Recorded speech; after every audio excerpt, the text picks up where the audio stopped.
आज के टाइम की सच्चाई क्या है कि लोग ये कहते हैं कि हमें बेटी नहीं चाहिए, बेटा चाहिए। क्यों? बेटी को चले जाना एक दिन अपने ससुराल, वो तो पराई है।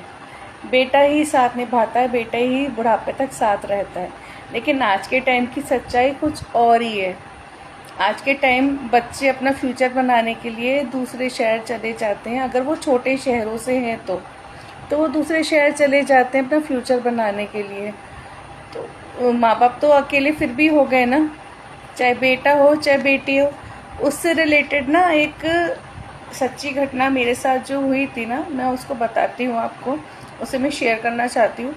एक शहर में ना एक अंकल अपनी शॉप चलाते थे, garment shop, ladies garment shop. तो उनसे हमेशा कपड़े खरीदने में जाती थी, लेडीज़ गारमेंट्स। तो रेडीमेड गारमेंट्स वो सेल करते थे, कुर्ती सलवार वगैरह सब। उसके बाद कुछ 2-3 साल पहले उनकी शॉप पे गई तो देखा अंकल नहीं बैठे थे, आंटी, जो मैंने कभी उनको देखा ही नहीं आज तक। उनकी शॉप पे कभी जितनी बार गई आंटी को कभी नहीं देखा। फर्स्ट टाइम उनकी वाइफ को मैंने देखा। आंटी बहुत परेशान थी उस टाइम पे। मैंने पूछ लिया, आंटी क्या हो गया, आप क्यों परेशान हो? अगर आप कंफर्टेबल हो तो आप बता सकती हो अपनी बात। आंटी ने बताया कि जो अंकल शॉप पे बैठते थे उनके हस्बैंड, उनको ब्रेन में कोई इंजरी, ब्रेन में कोई प्रॉब्लम हो गई, या तो ब्रेन ट्यूमर था, मुझे पूरी तरह से याद नहीं है क्या प्रॉब्लम था।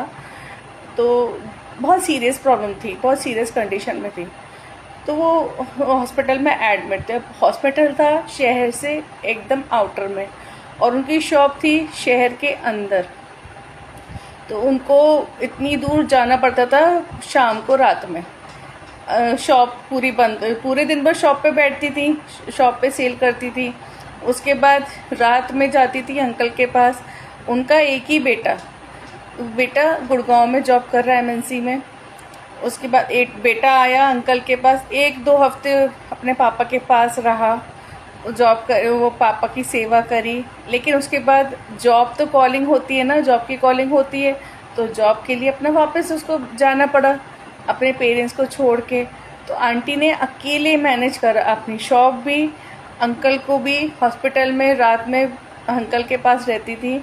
तो ये है आज की सच्चाई। बच्चे अपना फ्यूचर बनाने के लिए छोटे शहरों से बड़े शहरों में जाके बसते हैं। माँ बाप अकेले हो जाते हैं ना उस केस में भी।